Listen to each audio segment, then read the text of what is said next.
그 윤동주 작품의 특징이라고 하면 여러분들 그 이제 영화 봤어 그 시나리오 봐서 알겠지만 1학기 때 이제 요 대부분의 작품에서 좀 어떤 성찰과 반성의 정서 이런 것들 좀 많이 드러나고요. 그 다음에 소극적으로 행동하는 자신의 모습에 대한 어떤 좀 비판 이런 것들이 좀 많이 드러난다, 그렇죠?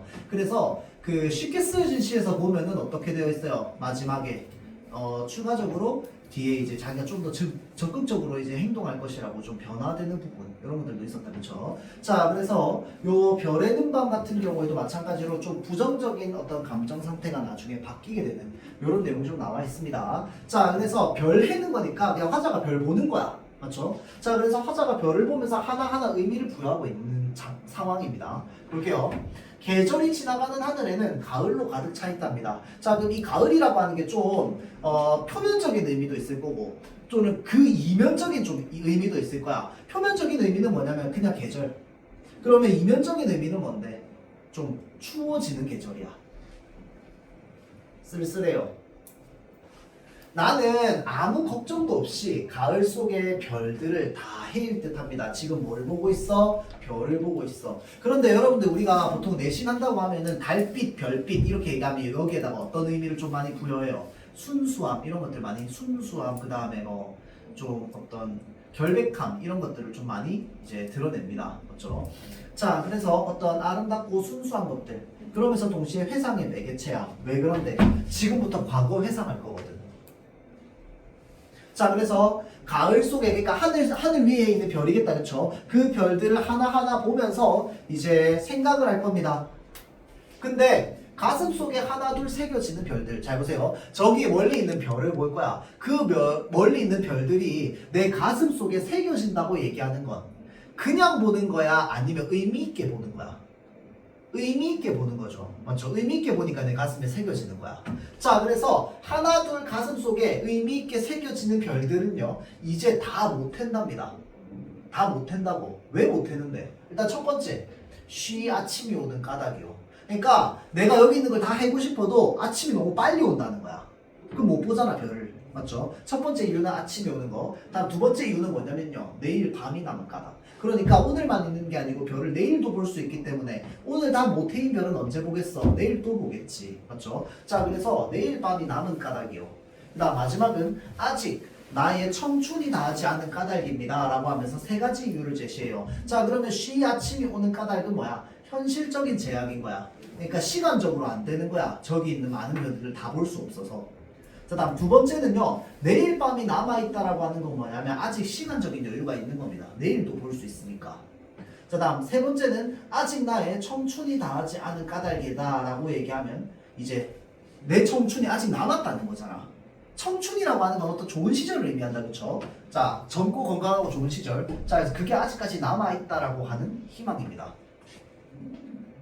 자, 그러면서 이제 별들을 헤일 거야. 어떻게? 별 하나의 추억, 별 하나의 사랑, 별 하나의 쓸쓸함, 별 하나의 동경 등등등으로. 알겠죠? 자, 그래서 하나하나 의미들을 좀 부여할 겁니다. 반복적으로 나오고 있다, 그치? 자, 병렬적입니다. 자, 그래서 하나하나 다 생각하면서 마지막에 누구 생각해요? 어머니 생각합니다. 자, 그래서 여기에 있는 이 모든 존재들이 전부 뭘까요? 그리움과 관련되어 있는 존재들입니다. 그리운 거야, 그 대상들이. 그러니까 별 보면서 생각하지. 자, 그러면서 이 어머니 연결됩니다. 어머니, 나는 자, 이게 지금 봐봐봐. 대화체로 이루어져 있습니다. 여기 뒷부분은 자, 어머님이라고 하면서 불렀잖아. 맞죠? 자, 그러니까 지금 마치 청자를 설정해서 얘기하는 듯이 얘기하는 겁니다. 그렇죠?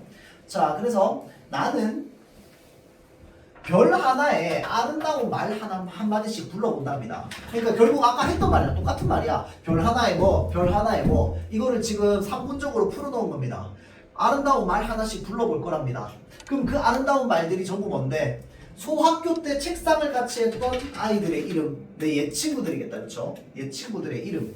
또 태, 경, 옥 이런 이국 소녀들의 이름. 그 윤동주가 어린 시절에 간도에서 살았죠. 북간도에서 살았습니다. 맞죠? 자, 그래서 중국이나 러시아 이쪽이랑 좀 붙어있는 접경 지역이었기 때문에 외국 사람들도 많이 봤을 겁니다. 맞죠? 자, 그래서 폐경옥 이런 이국 소녀들의 이름과 벌써 애기 어머니 된 계집애들의 이름과 가난한 이웃 사람들의 이름과 비둘기, 강아지, 토끼, 요새, 노루, 프란시스 잠, 라이너 마리아 릴케 이런 시인의 이름을 불러봅니다 라고 하는데 마찬가지로 여기에 있는 존재들 전부 나에게 어떤 존재들? 그리움의 존재들. 내가 어린 시절에 좋아했던 대상들. 자, 지금 그러면서 잘 보세요. 제시 방법인데 제시 방법. 얘네는 어떤 식으로 제시되었다라고 우리가 얘기할 수 있냐면요. 문문적으로 제시되었다라고 볼 수 있습니다. 이 얘기 왜 하냐면 밑에는 뭘로 제시되어 있어서 산문적으로 제시되어 있어서.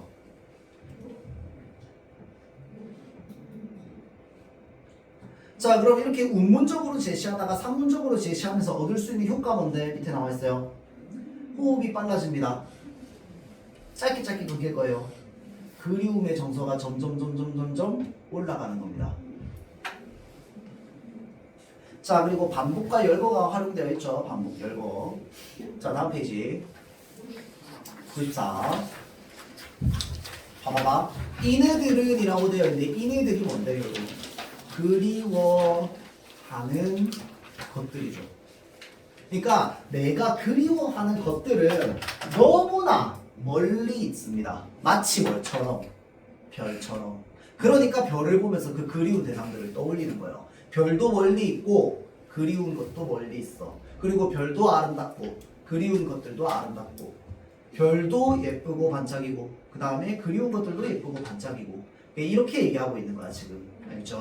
자, 그래서 얘네들은 너무 멀리 있답니다. 마치 별이 아스라이 멀듯이. 어머님, 그리고 당신은 멀리 북간도에 계십니다. 그 별들처럼 어머니 역시 뭐야? 멀리 있는 존재지. 그리움의 대상이죠. 나는 무엇인지 그리워. 봐봐봐. 뭔가가 그립답니다. 근데 뭔지 얘기 안 해. 이 많은 별빛이 내린 언덕 위에 별빛이 내려 있나 봐. 내 이름자를 써보고. 잘 보세요. 우리가 현대시에서 화자가 거울을 보면서 자신의 모습을 봐요. 우물을 들여다보면서 자신의 모습을 봐요. 머릿속으로 상상하면서 내 모습을 떠올려요. 이거 전부 뭐라고 했어? 전부 뭐라고 했어? 성찰. 맞죠? 자, 내가 내 이름을 쓰는 것도 뭐야? 성찰입니다. 왜? 내가 날 생각해야 할 수 있는 행동이잖아. 맞죠? 자, 그래서 내 이름자를 지금 어디에다 썼다고요? 여기 언덕 위에다 썼다고. 화자는 지금 어디에 있어? 이렇게. 자, 언덕 위에 지금 화자가 이렇게 있는 거야. 맞죠? 자, 이 상태에서 지금 뭘 보고 있어? 하늘 위에 있는 별들을 보고 있어. 자, 그러다가 잘 보세요. 글자를 쓰려면 어떻게 해야 돼? 시선이 요렇게 내려와야 돼. 맞죠? 자, 그래서 뭐라고 얘기할 거야? 시선의 이동. 이해돼요? 자, 지금 여기에서 시선의 이동이 드러납니다.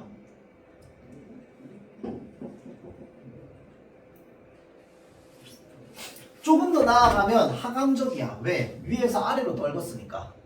그렇죠? 자, 시선을 밑으로 내려서 여기다가 뭘 했어요? 길바닥에다가 언덕 위에다가 자기 이름을 썼답니다. 근데 여기서 더 중요한 건 뭐냐? 이름자를 썼는데요, 여러분들. 내가 나 스스로를 자랑스러워해. 나는 나를 너무 다른 사람들한테 뽐내고 싶어. 그러면 뭐라고 낙서하겠어? 뭐 이서영 왔다가 하면 이렇게 적을 거 아니야? 진짜 그렇게 낙서해요? 조만간에 신고 나가겠는데? 하여튼 그렇게 적을 거 아니야. 맞죠? 자, 그런데 지금 어떻게 했어요? 쓰고 나서 다시 흙으로 지웠다고. 내 이름을. 이해돼요? 자, 그래서 흙으로 덮어버렸다라고 하는 게 바로 뭐야? 자기 자신에 대한 부끄러움, 반성으로 연결되는 겁니다. 내가 나 스스로를 부끄러워하고 있는 거야. 자, 그래서 따는 밤을 새워 우는 벌레는요, 부끄러운 이름을 슬퍼하는 까닭입니다. 요 구절이 여러분들 저기 대본 속에 있다, 그쵸? 중간중간에 나레이션으로 나오잖아. 그쵸? 자, 그래서 잘 보세요. 이 부끄러운 이름은 누구의 이름이야? 자신의 이름이야.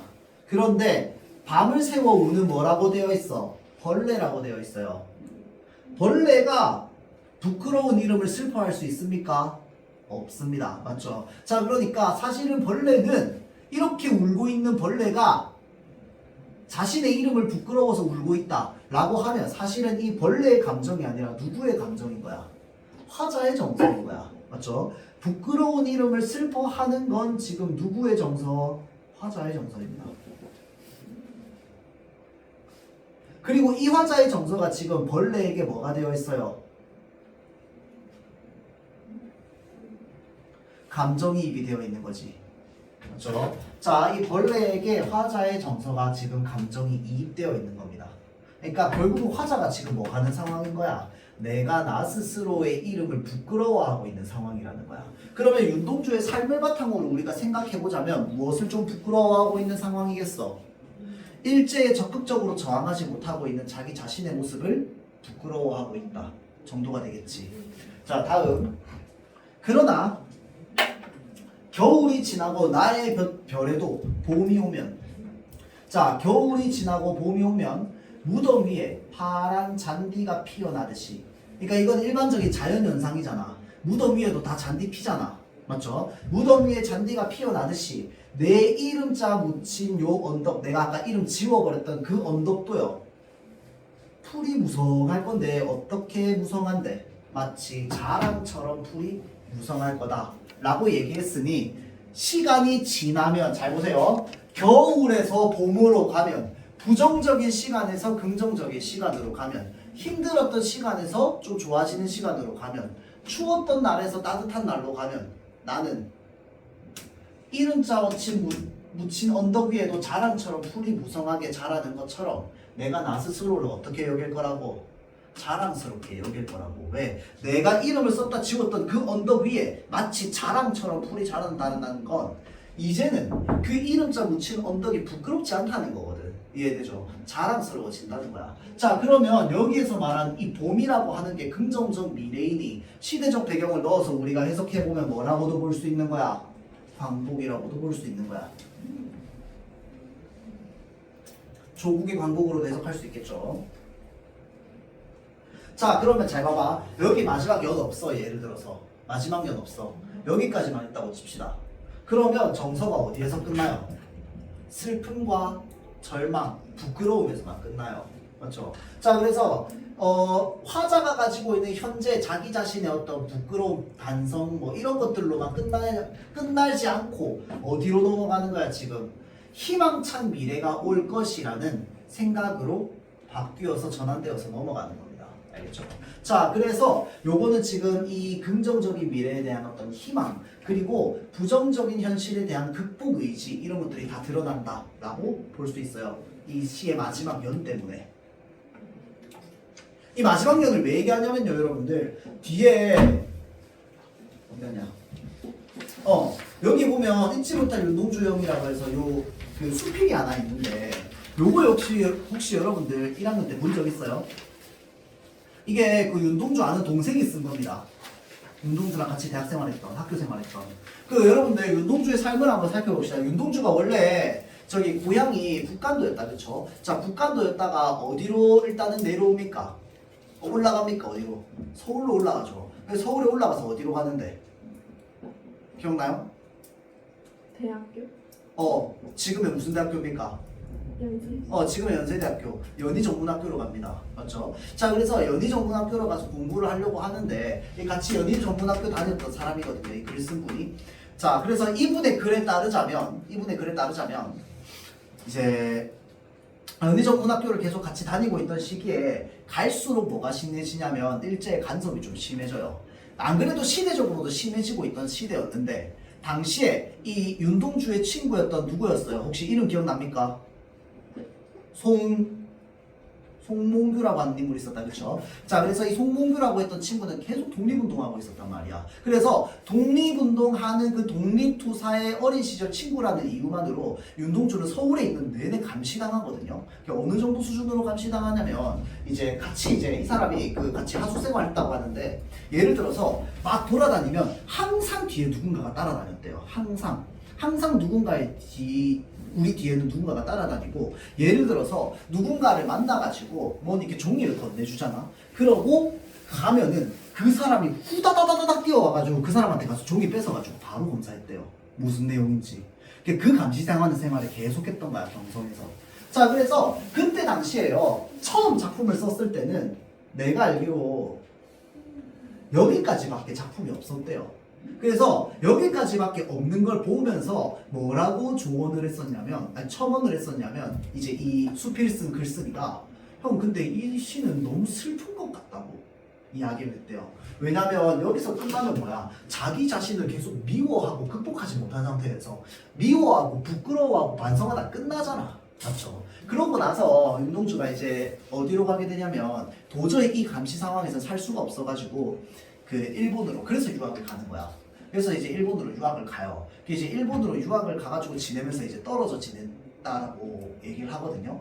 그러고 나서 윤동주가 이제 일본에서 죽었잖아. 죽고 나서 윤동주가 살면서 썼던 모든 시를 모아가지고 동료 시인들이 대신 책을 만들어서 이제 유고 시집을 내준 거거든. 윤동주는 자기 이름으로 한 번도 책을 낸 적이 없어요. 부끄러워해서. 자, 그래서 동료 작가들이 모여가지고 이때까지 이제 살면서 썼던 모든 글을 모아서 책으로 이제 유고 시집을 냈는데, 그때 유고 시집을 보고 나니까 요 구절이 추가돼 있었다는 거야. 그럼 요 구절을 어디 가서 썼다는 거야? 일본 유학 가서 썼다는 거거든. 그러니까 이제 일본 유학 가가지고는 조금 더 자기가 긍정적인 미래를 바라보는 사람으로 좀 이제 변화되어 있었다라고 하는 게 좀 이제 드러나는 부분이기도 합니다. 그래서 저 뒤에 있는 저 수필이요, 사실 글이 원래 되게 길어요. 되게 긴데 지금 1부만 나와 있거든. 그 이제 방금 내가 얘기했던 내용이 이제 그 전체 수필의 내용이라고 보면 됩니다. 그렇죠? 그래서 그런 뭐 에피소드를 가지고 있다 정도로 알고 있으면 돼요. 자, 다음 넘어갑시다. 다음은 황망근은 이렇게 말했다. 소설 한번 볼 거예요. 요거는 현대 소설이고요. 요거 2학년 때부터 많이 합니다. 배경은 언제냐면 1990년 농촌입니다. 자, 전의 형식을 빌렸다. 우리가 이런 걸 조금 어려운 말로 차용이라고 합니다. 전의 형식을 차용해서 얘기를 해요. 그 소설을 썼습니다. 전의 형식이라고 하면 전이 뭔데? 이야기잖아, 이야기. 이야기는 이야기인데 보통 어떤 걸 전이라고 하냐면 어떠한 인물의 일생을 담은 이야기를 전이라고 합니다. 일대기가 나와 있어야 돼. 태어나서부터 어떻게 이렇게 마지막은 이렇게 해서 돌아가셨다. 뭐 이런 이야기, 위인전처럼. 알겠죠? 자, 그래서 전의 형식을 차용하고 있고요. 거기에 플러스 뭐가 추가되냐면요, 묘비명의 형식이 또 추가되어 있습니다. 마치 묘비명처럼 쓰여 있어요. 마지막 부분에.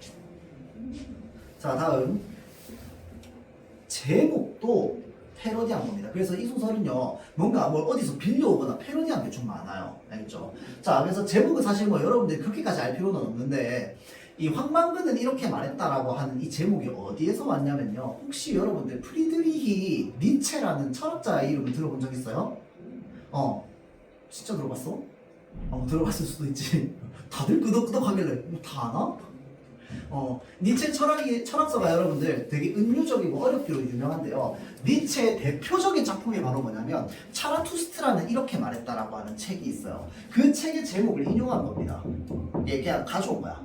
그러니까 그 책이 가지고 있는 형식이랑 이런 건 전혀 상관없이 그냥 제목만 재밌게 가져온 거야. 알겠죠? 근데 그 니체의 처액에서 차라투스트라라고 하는 게 뭐냐면 사람 이름이거든. 근데 사람 이름인데 실존 인물은 아니고, 이 니체가 좀 사람이 이상해요. 그래서 자기 철학을 얘기하는데 자기가 얘기 안 합니다. 부캐를 만들어요. 자기 부캐가 차라투스트라야. 그래서 이 차라투스트라는 되게 이 세상의 모든 이치에 통달한 철인이야. 그래서 니체인 내가 철학을 얘기하는 게 아니고 차라투스트라의 목소리를 빌려서 자신의 철학을 이야기를 해요. 마치 문학처럼 얘기를 해요.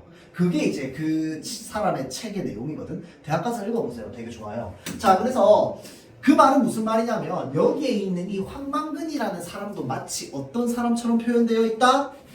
이 세상의 이치에 통달한 것 같은 그런 모습을 가지고 있는 사람처럼 그려진 겁니다. 이해되죠? 자, 그래서 약간 그런 내용, 뭔가 어떤 그런 그 구조를 가지고 있어요. 소설 좀 재밌습니다. 볼게요. 아, 그리고 요거 하나 봅시다. 1990년대 농촌입니다. 네, 1990년대 농촌인데 봐봐봐. 여러분들 입장에서는 1990년대 하면 진짜 옛날 막 이럴 수도 있겠지만 사실 내 입장에서 그렇게 옛날은 아니거든요. 나도 90년대생이라서. 그러니까 이게 뭐냐면 되게 현대 이야기라는 거야. 현대 이야기. 엄청 옛날이 아니라. 알겠죠? 자, 그래서 1990년대 농촌이니까 농촌이지만 무엇의 문화가 많이 들어오느냐? 근대 산업화된 도시의 문화가 많이 넘어와요. 근대 산업화된 도시의 특성 중에 뭐 어떤 특성들이 좀 넘어오게 될까요? 사람들이 이기적으로 변해. 타인에 대해서 좀 무관심해요.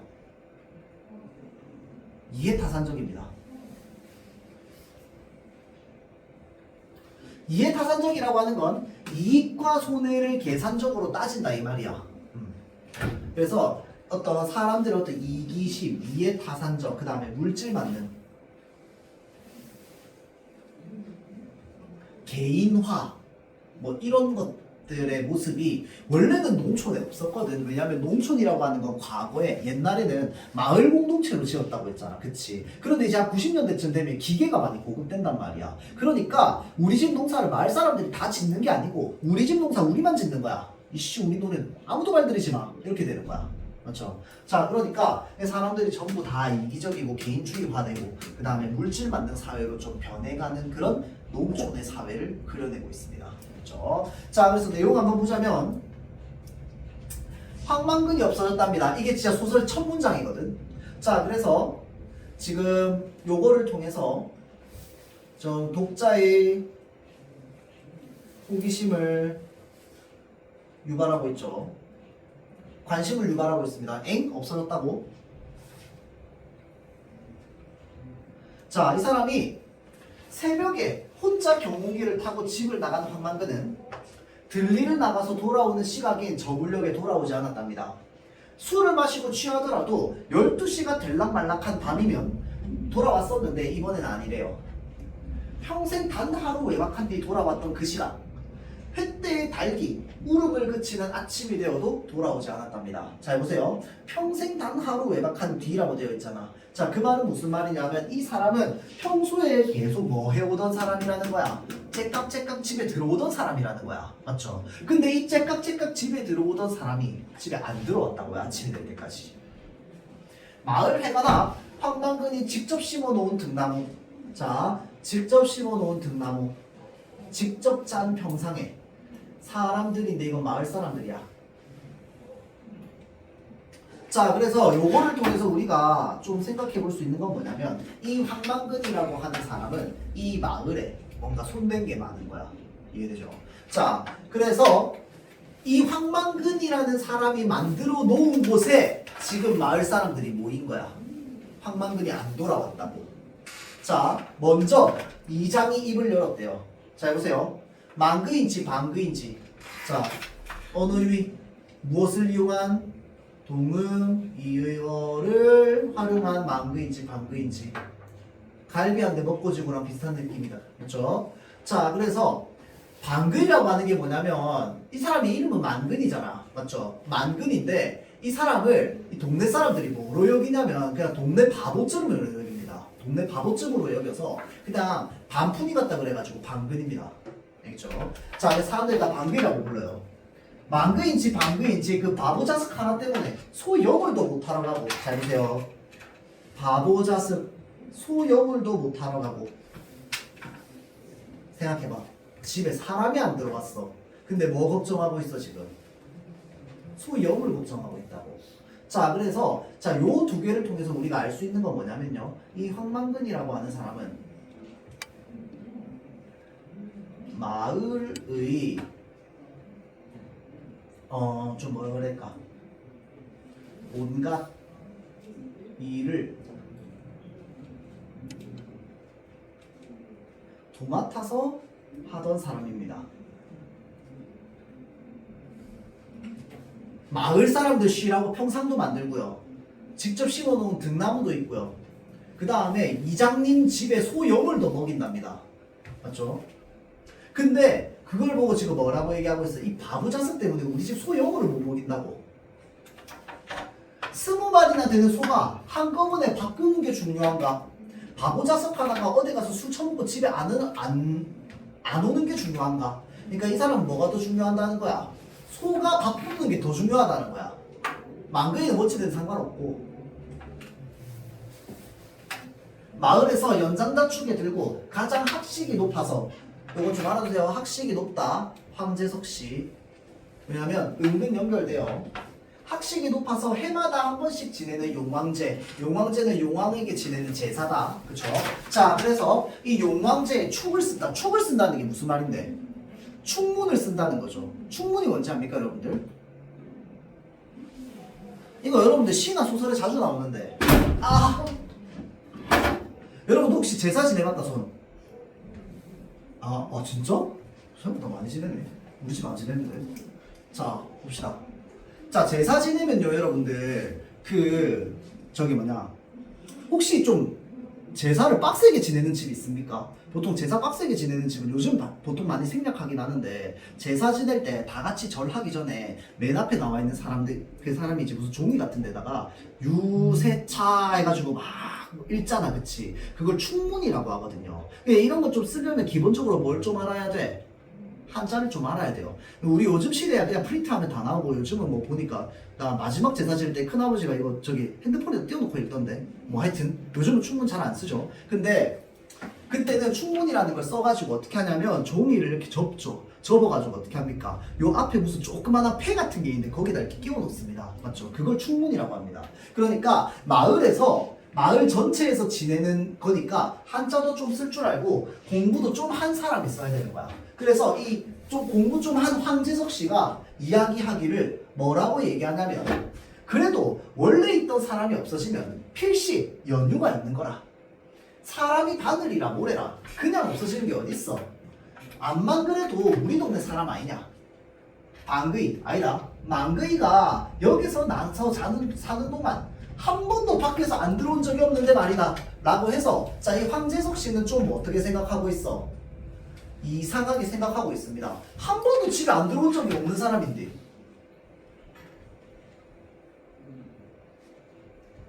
자, 그러니까 얘기합니다. 다른 사람이. 아이지요, 어르신. 가가 군대 간다 했을 때 여운지 토끼인지 하고 밤새도록 싸우니라고 하루는 안 들어하신다 라고 얘기하는데, 자, 이게 무슨 내용이냐면, 황만근이 과거에 이제 신체 검사를 받으러 간 적이 있었어요. 그 신체 검사를 받고 밤늦게 돌아오는데 밤에 산에서 토끼를 만난 거야. 근데 그 토끼가 귀신인 줄 알고 거기서 귀신이랑 싸운다고 집에 못 들어온 적이 있었어요. 자, 그래서 그 얘기하는 겁니다. 자, 용왕제에서 집사 역할을 하는 황동수, 또 다른 사람이다, 그치? 근데 혹시 여러분들 이 소설을 읽으면서 황씨 말고 다른 성씨 나온 거 본 적 있어요? 아직 없어. 자, 여기 이 동네가 바로 어떤 동네냐면요, 이 농촌이, 여기서 볼까? 자, 이 동네가요, 황씨 집성촌입니다.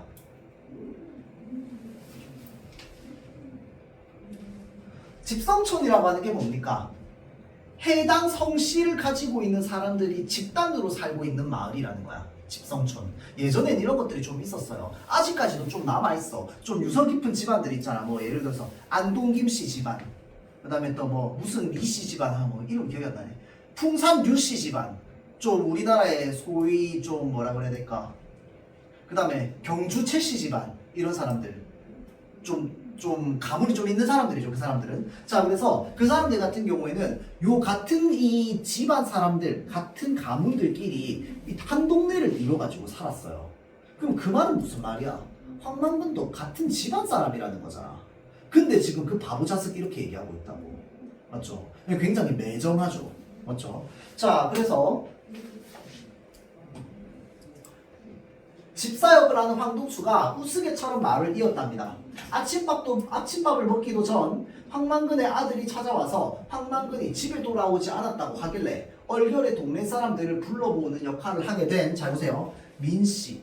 갑자기 민씨가 나옵니다. 자, 이 사람이 바로 뭐냐면요, 이제 이방인이야, 이방인. 그러니까 이 동네에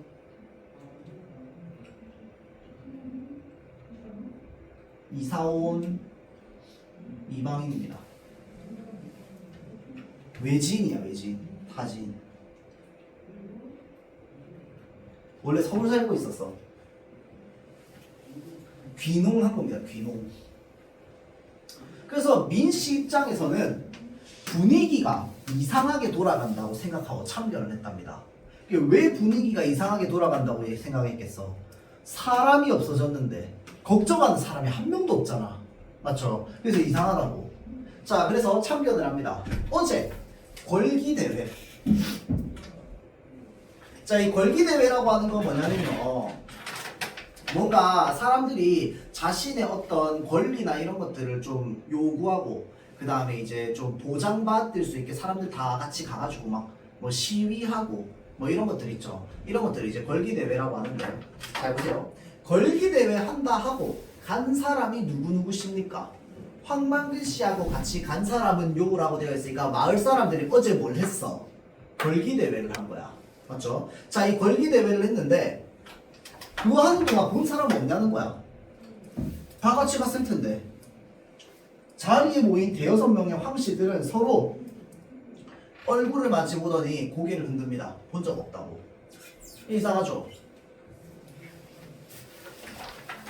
사람이라고 몇 명이나 되나?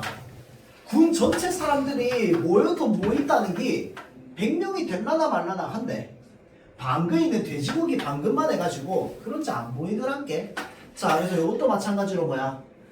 황만근을 방금이라고 부르니까 마치 사람이 돼지고기 방금 같다는 거야.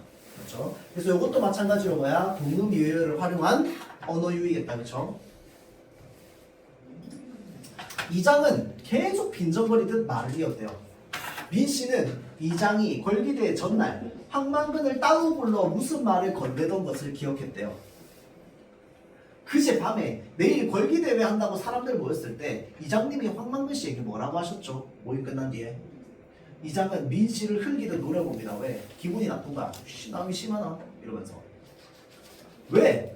농민 보고 농민 걸기대회 나오라 했는데 뭐가 잘못됐나? 민씨는 자기도 모르게 따진 어투가 됩니다. 군 전체가 모여도 몇 명 안 되었다면서요. 그런 자리에 황만근 씨가 꼭 가야 합니까? 아니, 황만근 씨가 가야 할 이유라도 있습니까? 그렇게 부탁을 할 정도로. 그러니까 무슨 이유로 걸기대회 자꾸 나오라고 얘기했냐고, 황만근한테. 잘 보세요. 이 사람이 뭐라 하는 기라? 이장이 동민한테, 잘 보세요. 농가, 부채, 탕감, 촉구, 전국 농민 총걸기 대회가 있다.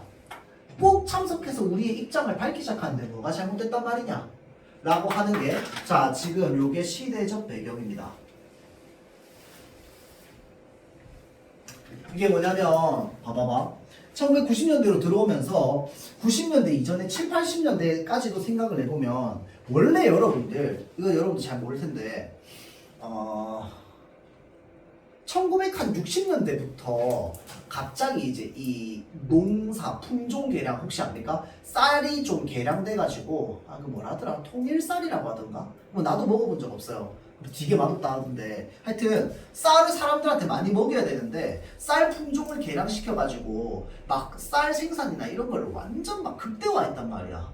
그래서 그런 것들이 70년대 80년대 뒤로 점점 쌓이고 나다 보니까 한 90년대 들어서는 이제 이 개방도 많이 되고 외국 음식도 많이 들어오고 이러다 보니까 사람들이 더 이상 쌀 소비를 옛날만큼 안 하는 거야. 그러다 보니까 농사를 지어도 오히려 뭐 하는 상황이 발생하냐면 적자 보는 상황이 발생해요. 그리고 지금은요, 농사 지으면요 적자 보는 사람은 거의 없습니다. 왜냐면 예를 들어서 올해 흉년이 들잖아. 그러면 이 농작물 다 팔아도 우리 집 1년 동안 못 먹고 살잖아. 그러면 저희 정부에 신청하면 정부가 그냥 알아서 원래 그냥 풍년이 들었으면 충분히 애가 벌어들일 수 있을 만큼 수익만큼을 보조금으로 줍니다. 그래서 그냥 매년 풍년만큼 그냥 수익을 얻을 수 있어요. 농사 지으면. 지금은. 근데 그때는 그게 아니었던 거야. 그러니까 농민들이 자꾸 뭐가 쌓이냐면 빚이 쌓여요. 흉년 한 번 들면 그냥 그 다음에까지 계속 빚이 쌓이는 거야. 다음에도 뭐 해봐야 뭐 엄청 대박 안 날 텐데. 맞죠? 그리고 풍년이 돼도 문제인 게 풍년이 되면 공급이 많아져서 또 뭐가 떨어지냐면 가격이 떨어져요. 그러니까 벌 수 있는 돈의 한계치가 정해져 있다고. 그러다 보니까 자꾸 가난해지는 상황이 발생했습니다. 그러니까 빚이 자꾸 많아져요. 그리고 또 빚이 많은 이유가 있는데 그건 또 뒤에 나옵니다. 부채를 그래서 탕감해달라고 촉구하는 권리대회를 사람들이 나가서 했다는 거야. 알겠죠? 자, 꼭 참석해서 우리의 입장을 밝히자 하는데 그게 뭐가 잘못됐단 말이냐? 잘못이라는 게 아니고요. 다른 사람들은 다 돌아왔는데 왜 황만근 씨만 못 돌아오냐고 민 씨가 계속 따지는 겁니다. 자, 내가 아나 읍에 가보이 장난이더라고. 보나마나 어디서 술 처먹고 주질러 앉았을 기라.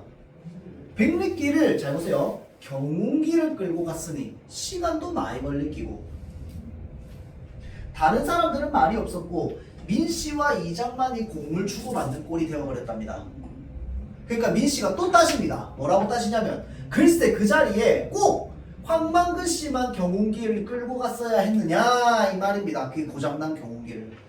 고장난 경운기. 자, 황만근 씨는요 뭘 끌고 다녔냐면 고장난 경운기를 끌고 다녔습니다. 그러니까 이 사람은 고장난 경운기를 계속 끌고 다녔는데 이게 고장이 좀 났다 보니까 마을 사람들은 아무도 이 경운기 시동을 못 걸어. 자기 혼자만 걸 줄 아는 거야. 이 고장난 뭐 어찌어찌 해가지고 거나봐. 그러니까 마을 사람들은 못 건드려가지고 버린 거를 자기가 뭐 하는 거야. 주워서 갖다 쓰고 있는 거야. 알겠죠? 자, 경운기 끌고 오라는 게 내 말이라. 투쟁 방침이 그렇다 카이. 자, 그러니까 사람들이 걸기대회 투쟁할 때 뭐 하자고 얘기를 했다는 거야.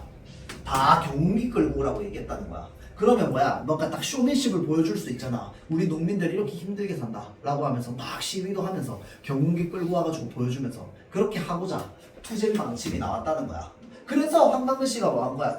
거기 장소까지 경운기를 끌고 간 겁니다. 그런데 문제는 뭐냐? 거기에 경운기 끌고 간 사람이 누구밖에 없다? 황만근 씨밖에 없다는 거야. 자, 고장은 무슨 고장? 망구이가 그걸 하루 이틀 몰았나? 남들이 못 본다고 이제 지도 혼자 다 한다. 그러니까 그것도 고장난 거 아니다. 그렇게 얘기하는 거죠. 그러니까 이렇게 얘기하는 이유가 뭐냐면 이장 입장에서 황만근이 돌아오지 않는 것에 대한 책임을 회피하고 싶은 겁니다. 자, 그래서 그럼 이장님은 왜 경운기 안 타고 트럭 타고 가셨어요? 경운기는 이장님은 지 혼자 트럭 타고 갔습니다. 이장님부터 솔선수범을 해야지 다른 동민들이 따라할 텐데 지금 거꾸로 됐지 않습니까? 그러니까 내사 민사무소에 인원 점검하고 다른 이장들하고 의논도 해야 되고 얼마나 바쁜 사람인데 경운기를 타고 언제 가고 말고 자빠졌나? 다른 동네 이장들도 민소 앞에서 모이가지고 트럭 타고 갔는 거를 진짜 경운기 끌고 갔으면은 군 대회는 늦어도 한참 늦었지. 군청에 갔는데 비가 와가지고 잘 보세요. 자, 비 오는 날 황만근 씨는 뭐 하러 갔다는 거야? 투쟁하러 경운기 끌고 갔다는 겁니다. 온 사람도 몇 명 없더만 소리만 몇 분 지르고 왔지. 군청까지 경운기를 타고 갈 수나 있던가. 국도에 차들이 미치게임 맹크로 그렇게 쌩쌩 다니는데 도다치 못 잘라고 라고 생각하는데 그거를 누구 보고 시켰어? 황만근 보고 시킨 겁니다. 자기는 안 하면서. 그렇죠? 다른 동네에서는 여기 뭐야? 자가용으로 간 사람도 세고 셌다고. 그러니까 결국은 누구만 경운기 끌고 갔다는 거야? 황만근만 경운기 끌고 갔다는 거야. 그러니까 국도를 갈 때는 여러 사람이 한꺼번에 경운기를 여러 대 끌고 가자는 거였지 않습니까? 시위도 하고 의지도 보여준다면서. 하하, 나 참. 이장님이 화났어요. 아침부터 바쁜 사람 불러내 놓더니 사람 말 알아듣도 못하고 엉뚱한 소리만 했어. 누구 맨키로 반동가리가 났나? 기어이 민씨는 소리를 지르고 말았대요. 반편은 누가 반편입니까? 이장인이 지도자니 하는 사람들이 모여서 방침을 정했으면 그대로 해야지. 양복 입고 자가용 타고 간 사람들은 돌아오고 방침대로 경운기 타고 간 사람은 오지도 않고 이게 무슨 경우냐고 화를 내는 거죠. 자, 그러니까 이장님이 이 자식이 누구 앞에서 눈가리를 뜨고 똑바로 뜨고 빽빽 소리를 질러서 도시에서 쫄딱 망해가지고 기동을 했으면 이게 바로 뭐야? 민씨의 처지입니다.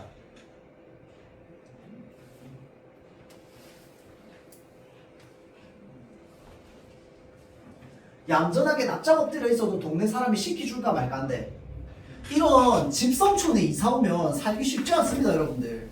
그 농촌은요 이게 뭐 이렇게 얘기하면 좀 그렇긴 하지만 뭔가 비하하는 발언 같지만 나는 시골에 좀 살았었거든요. 언제 살았냐면 20살 넘고 살았어요. 그 대학 졸업하고 나서 내가 한동안 저기 뭐냐 강원도에 가가지고 졸업할 때쯤이었나? 하여튼 가가지고 갑자기 돈이 한 몇백 벌고 싶은 거예요. 그래서 돈 벌러 저기 양양에 가 있었습니다. 그래서 양양 호텔에서 일을 좀 했거든요.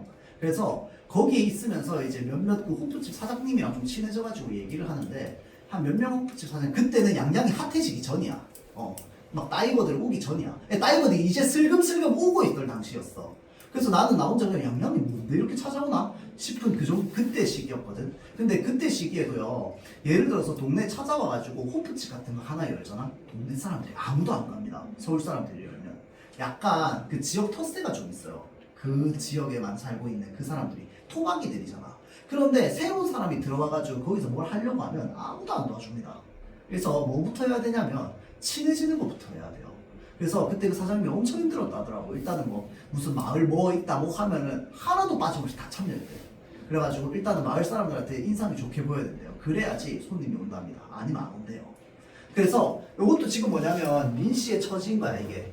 그 황씨 집성촌에 지 혼자 민씨인 사람이 들어갔으니까 얼마나 낯선 사람이겠어. 맞죠? 그러니까 지금 이장이 안 그래도 화가 나는데 이렇게 얘기하는 거야. 납작업 들어있어도 동네 사람들이 니 도와줄까 말까인데 이래가지고 뭐 하겠냐고 막 얘기하는 겁니다. 야, 네가 만그의 M이냐 L이냐? 나이 50 다 된기 어디를 가든든 오든든 지 알아서 해야지 우리가 뭐 목소리 끌고 다니까 라고 이야기를 하고 있는 거죠. 자, 마침 황만근의 어머니가 나오지 않았으면 몸싸움이 났을지도 모르겠다. 민씨가 막 핏대를 세우며 맞대꾸를 하려고 하는데 도저히 시골의 환갑 노인으로는 보이지 않는 곱고 여린 외모의 여인이 요게 이제 황만근의 어머니입니다. 종종 걸음으로 다가와서 평상 앞에서 어른들의 눈치를 주며 엉거주춤 서 있는 손자를 붙들고 우는 소리를 냈대요. 뭐라고 얘기했냐면 내가 고등어를 안 먹는다 했으면 이런 일이 없었을 텐데 내가 고등어를 안 먹는다 했어도 이런 일이 없었을 텐데 내가 공연히 고등어를 먹는다 해가지고 우리 망그이가 고등어를 사러 갔다가 일하는구나 라고 얘기합니다. 자, 그러니까 요거는 뭐냐면요 지금 제 어머니 입장에서 어머니의 추측이야. 망그이가 지금까지 집에 안 돌아오는 건 그때 핸드폰이 없던 시절이니까 자 망그이가 지금까지 안 돌아오는 건 뭐 때문이다. 내가 고등어 먹고 싶다 해가지고 고등어 사러 간 거다 라고 얘기하는 거죠. 그래서 사람들은 알게 되었대요. 황만근이 경운기를 끌고 간 날 아침을 차리던 황만근에게 그의 어머니가 고등어 자반이 없으면 밥을 먹지 않겠다고 한 사실을. 자, 잘 보세요. 여기서부터 이 장은 그것 보라는 듯이 반동가리 방그이가 걸기 대회가 아니고 고등어 사러 갔구만. 효자났네 효자났어 하고는 허리를 쭉 폈대요. 허리를 이제서야 쭉 필 수 있는 이유가 뭐야? 이제는 더 이상 자기가 뭘 안 느껴도 되기 때문에 이 황만근이 돌아오지 않는 것에 대한 책임감을 느끼지 않아도 되기 때문입니다.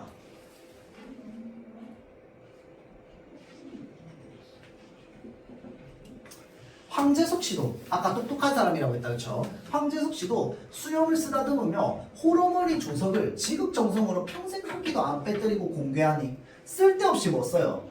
한자어 쓰지 맞죠? 자 그래서 이런 쓸데없이 한자어 쓰는 게 바로 뭐야? 이 사람이 좀 지식인이라는 걸 좀 보여주는 겁니다. 암만 효자는 효자지 천생지 효자라 했다. 그 황만근의 아들인 영호가 덩달아 우는 소리를 냈대요. 아이라요. 내가 아침에 오다가 경운기 타고 가는 아버지를 만났는데요. 목욕을 하고 오라 했거든요. 목욕하러 갔을 게요. 그런데 면에 있는 목욕탕에 연락해봐도 다음 페이지 그런 사람은 안 왔다 하고 온천에 갔는가 봐요. 온천에 가다가 어찌 됐는가도 모르고 라고 얘기했더니 사람들이 또 하나 알게 되었답니다. 황만근은 전에 없이 전날 밤 그대 아들 방에서 잠을 잤대요. 아들은 시험 공부하느라고 친구 집에서 밤을 새우고 아침에 들어오는 길이었답니다. 길에서 아버지를 만난 아들은 대번에 아버지가 자신의 방에서 잔 사실을 알아차렸대요. 아버지가 자신의 점퍼를 입고 있기 때문이었답니다. 그래서 당장 옷을 벗어 내놓으라. 다시는 내 방에 들어오지 말라. 이게 뭐야 지금 마을 사람들만 황망근을 무시하는 게 아니라 누구도 무시하는 거야. 이 아들놈의 새끼도 무시하는 거야. 싸가지 없고로. 맞죠? 자, 그래서 그렇게 소리쳤고 덧붙여 제발 좀 목욕탕에 가서 씻고 오라고 했던 것이다 라고 하는데 이 온 마을 사람들이 황망근을 어떻게 대하는지가 나오는 거야. 맞죠? 황망근은 그 길로 목욕탕으로 간 것인지도 몰랐다. 아니면 걸기대회가 열리는 읍의 반대편에 있는 온천으로 갔든가. 자, 그랬더니 누가 얘기합니다. 내 평생 방금이가 씻는 걸 한 번도 못 봤답니다. 냇가에 가도 세배를 가도 들어갈 생각을 안 하는구만. 목욕탕에 어째 가는지도 모를 낀데 온천이 여기서 어디라고 지가 찾아가노? 황 교수가 입을 비틀며 웃었대요. 민 씨는 자신이 알고 있는 사실. 그러니까 민 씨가 자꾸 이렇게 행동하는 이유는 뭐냐면요. 황망근 씨가 돌아오지 않는 것에 대해서 자기는 책임감을 느끼고 있는 겁니다. 말할까 말까 하다가 끝내 입을 열지 못했답니다. 자, 그 망설이는 이유는 뭐였냐면요. 민 씨가 황망근 씨한테 뭐라고 얘기했냐면 걸기 대회장으로 꼭 가야 된다고 충동질을 좀 했다는 거야. 술김인지는 몰라도 당신의 뜻을 많은 사람이 알아야 된다. 자, 가서 이야기를 하라고 객기를 부렸던 것입니다. 자, 그러니까 지금 뭔가 다 조금씩 뭐가 있는 거야. 황망근이 돌아오지 않는 것에 대한 부채감이 좀 있는 거죠. 책임감 좀 있는 겁니다. 책임을 좀 느끼는 거죠. 자, 그러는 동안 모든 사람들이 알게 됐답니다. 황망근이 집으로 돌아오지 않았다. 사람 누구든 하루 이틀 또는 한 달 두 달 집을 비울 수도 있지만 그렇다고, 자, 잘 보세요. 그 사실을 모든 사람이 알게 되는 것은 아니다. 그러니까 어떤 집에 누군가가 한 달 동안 집 비웠다고 그게 온 마을에 한 명도 빠짐없이 소문 나냐 이 말이야. 안 난다고. 그런데 황망근은 마을에 있는 모든 사람들이 없어졌다는 걸 다 알게 됐대요. 황망근은 하루밖에 지나지 않았음에도 그 모든 사람이 그의 부재를 알았답니다. 그렇지만 누구도 적극적으로 황망근을 찾아 나서려 하진 않았대요. 그래서 그는요, 있으나 마나 존재한 존재이면서, 왜 있으나 마나 한데? 동네에서 뭐 취급받고 있기 때문에, 바보 취급받고 있기 때문에, 있으나 마나 한 존재이면서 없어서는 안 되는 존재였습니다. 왜 그런데? 마을의 굳은 일을 다 하고 있었기 때문입니다. 그래서 중간에 지금 생략돼 있는데 저기 뭐냐, 마을 사람이 어디 뭐 똥간 이런 데 들어가지고 똥도 다 자기가 다 푸고요. 그 똥 푸어가지고 비료도 만들어서 마을 사람들 비료 쓸 수 있게 만들어주고요. 그 다음에 그 나이 몸이 아파가지고 농사 못 짓는 할아버지 있으면 그 집에 가가지고 농사 짓고요. 이장네 집에 가가지고 소염을 주고요. 동네 사람들 뭐 필요하면 만들고, 그 전부 망근이가 다 하는 거야. 자, 그러니까 황망근이 없어졌는데 모든 사람들이 황망근의 부재에 대해서 다 깨닫게 되는 겁니다. 동네 사람들은 그를 바보라고 했대요. 두어 해 전에야 10대 1리로 들어온 황망근의 탄생과 성장, 삶을 처음부터 지켜보지 못한 민 씨만 어떻게 생각하는 거야? 바보로 생각하지 않는 겁니다. 그러니까 동네 사람들이 전부 바보로 생각하는데 민 씨만 바보로 생각하지 않아요. 뭐라고 생각하는 걸까? 훌륭한 사람이라고 생각하는 거야. 그러니까 이 소설이 이제 전의 형식을 가지고 묘비명처럼, 그리고 이 저기 뭐냐, 철학자의 어떤 책의 이름을 따가지고 마치 훌륭한 사람인 것처럼 묘사가 되고 있는 거야. 되겠죠? 자, 여기까지 하고 잠깐 한 10분 쉬었다가 다음 내용 또 읽어보도록 할게요.